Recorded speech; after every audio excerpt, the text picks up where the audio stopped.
દાદાભાઈ નવરોજીની 199મી પુણ્યતિથિ નિમિત્તે વડોદરા મહાનગરપાલિકા દ્વારા સયાજીગંજ વિસ્તારમાં આવેલ પ્રતિમાને પુષ્પાંજલિ અર્પણ કરવામાં આવી। આ કાર્યક્રમમાં સ્થાનિક નગરસેવકો અને પારસી સમાજના લોકો અને તેમના ચાહકો ઉપસ્થિત રહ્યા હતા।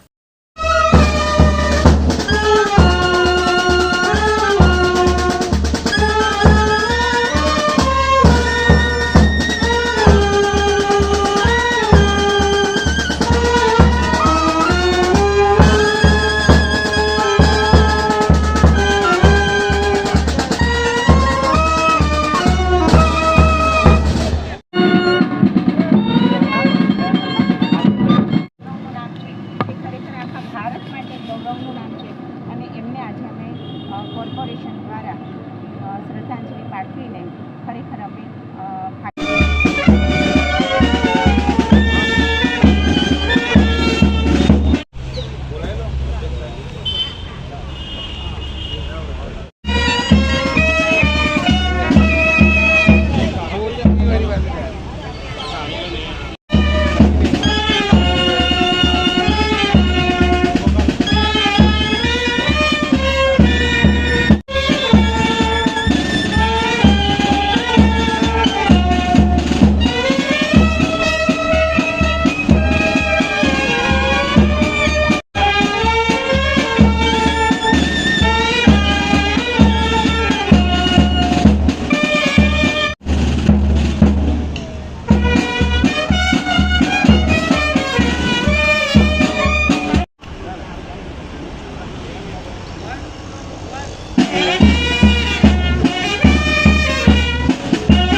આજે દાદા નવરોજીની જન્મજયંતિ નિમિત્તે અમે પુષ્પાંજલિ માટે વડોદરા મહાનગર કોર્પોરેશન દ્વારા આયોજિતની અંદર પુષ્પાંજલિ કરી છે। દાદાના હુલામણા નામથી પ્રચલિત ખરેખર દાદાને અનુકૂળ એ જ રીતે એમનું હુલામણું નામ છે।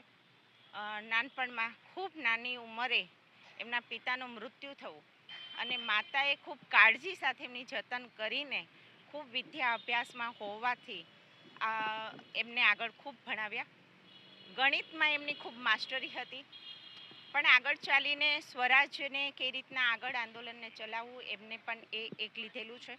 સૌથી પહેલી સભા કદાચ આપણે કહી શકીએ કે જાહેર સભા કદાચ કરેલી હોય સ્વરાજ્યની ચળવળ માટેની તો દાદાભાઈ નવરોજીએ કર્યું છે। પારસી સમાજ માટે થઈને જે ગૌરવનું નામ છે એ ખરેખર આખા ભારત માટે ગૌરવનું નામ છે અને એમને આજે અમે કોર્પોરેશન દ્વારા શ્રદ્ધાંજલિ પાઠવીને ખરેખર અમે ભાગ્યશાળી છે કે એક એમને આટલા વર્ષો પછી જે સૌથી પહેલી ચળવળ એમને શરૂ કરેલી હતી એ ચળવળના ભાગરૂપે આજે અમે એમને નતમસ્તક નમન કરી રહી છીએ।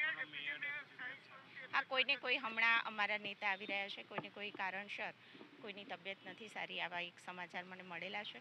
પણ આ વિષય વસ્તુ સૌ જાણો છો કે કઈ રીતે અત્યારે વડોદરા પસાર થઈ રહ્યું છે અને એમાંથી ઝડપથી કેમ બહાર નીકળવું એ વ્યવસ્થાના ભાગરૂપે કદાચ કોઈનાથી આજે અમારાથી પહોંચાડું ન પહોંચાડું અમારા સાથી સૌ કોર્પોરેટરો અત્યારે એક ઝુંબેશમાં છે કે બને એટલી સ્વચ્છતા કરી આરોગ્યમાં લોકોને સુખાકારી થાય અને આરોગ્યનું પણ ધ્યાન રખાય એવા એક પ્લાનિંગ સાથે સરસ તંત્ર કામની એક કરી રહ્યું છે। તો એ ભાગરૂપે કદાચ કોઈ કોર્પોરેટર કે કોઈ પદાધિકારી આજ ન આવી શક્યા હોય, પણ ખરેખર વડોદરા મહાનગરપાલિકા આજે દાદાભાઈ નવરોજીને અમે નતમસ્તક નમન કરી રહ્યા છીએ।